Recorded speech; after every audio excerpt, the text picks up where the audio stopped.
Почитувани граѓани, Струмица и струмичани вчера беа сведоци на популистичката и екстремно агресивната кампања на ВМРО ДПМН. Фамилијата на ДПМН, знаејќи дека нема да ги собере струмичани, да си го изгнасат сопствениот плоштад, мораше да донесе 320 автобуси и 150 комбиња со членови од целата држава, кои по директива на ДПМН се однесуваа вандалски и нецивилизирано. Синоќа бевме сведоци на една страшна слика.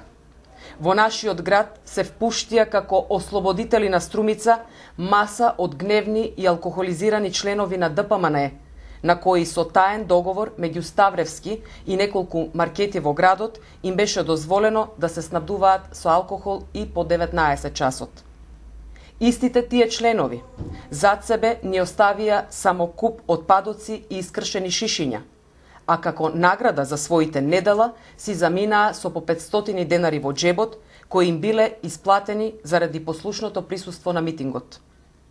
Господа од ДПМН, дали се слушнавте колку гнев и омраза имаше во вашите обраќања? Колку лични навреди и клевети? Со кое лице Ставрески излезе во Струмица да раскажува омаловажувачки приказни за мали деца?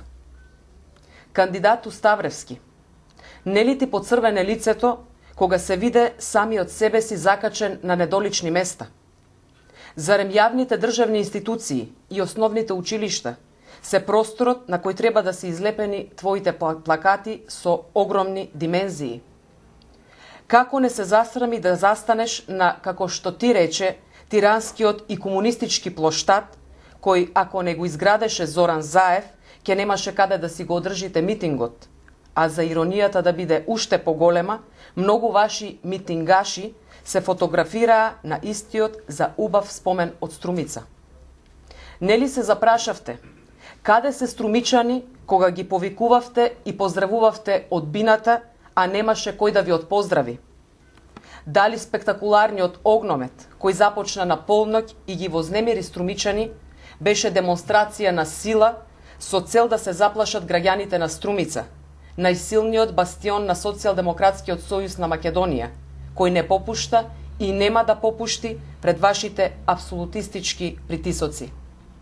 Реформатори од ДПМН, вчера во Струмица јавно ја промовиравте вашата ненародна и диктаторска политика и го докажавте комплетното отсуство на демократија и политичка култура.